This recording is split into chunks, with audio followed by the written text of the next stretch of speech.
മോൻസൺ മാവുങ്കൽ പ്രതിയായ പുരാവസ്തു തട്ടിപ്പിലെ വഞ്ചനാ കേസിൽ KPCC പ്രസിഡന്റ് കെ സുധാകരനെ രണ്ടാം പ്രതിയായ കുറ്റപത്രം. സാമ്പത്തിക തട്ടിപ്പിൽ കെ സുധാകരനും പങ്കാളിയാണെന്നും മോൻസണിൽ നിന്ന് കെ സുധാകരൻ 10 ലക്ഷം രൂപ കൈപ്പറ്റിയെന്നും കുറ്റപത്രത്തിൽ പറയുന്നു. തട്ടിപ്പിന്റെ ഗൂഢാലോചന കേസിലാണ് കെ സുധാകരനെ പ്രതി ചേർത്ത് എറണാകുളം SCJM കോടതിയിൽ കുറ്റപത്രം നൽകിയത്. സാമ്പത്തിക കുറ്റകൃത്യങ്ങൾ പരിഗണിക്കുന്ന Ernakulam additional chief judicial magistrate കോടതിയിലാണ് ക്രൈംബ്രാഞ്ച് കുറ്റപത്രം നൽകിയത്. സാമ്പത്തിക തട്ടിപ്പിൽ കെ സുധാകരന് നേരിട്ട് ബന്ധമുണ്ടെന്നാണ് കുറ്റപത്രത്തിലെ പ്രധാന ആക്ഷേപം. കുറ്റകൃത്യത്തെക്കുറിച്ച് കെ സുധാകരന് അറിയാമായിരുന്നു. ഒന്നാം പ്രതി മോൻസൺ മാവുങ്കലിൽ നിന്ന് കെ സുധാകരൻ 10 ലക്ഷം രൂപ കൈപ്പറ്റി.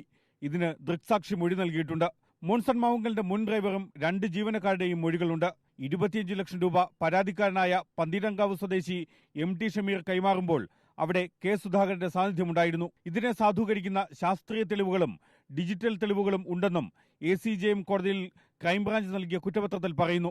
SCJM കോടതിയുടെ അംഗീകാരം ലഭിച്ച ശേഷമാകും കുറ്റപത്രത്തിൽ വിചാരണ ആരംഭിക്കുക. കേസിൽ നേരത്തെ ഹൈക്കോടതി കെ സുധാകരന് മുൻകൂർ ജാമ്യം നൽകിയിട്ടുണ്ട്. ചോദ്യം ചെയ്യാൻ വിളിപ്പിച്ചതിനിടെ കെ സുധാകരനെ ക്രൈംബ്രാഞ്ച് അറസ്റ്റ് ചെയ്തുവെങ്കിലും ജാമ്യത്തിൽ വിട്ടയച്ചു. കേസിൽ രാഷ്ട്രീയ പ്രേരിതമായാണ് പ്രതി ചേർത്തതെന്നായിരുന്നു മുൻകൂർ ജാമ്യാപേക്ഷയ്ക്കിടെ ഹൈക്കോടതിയിൽ കെ സുധാകരന്റെ വാദം. Reporter Shyam Devaraj, in reporter, Kochi.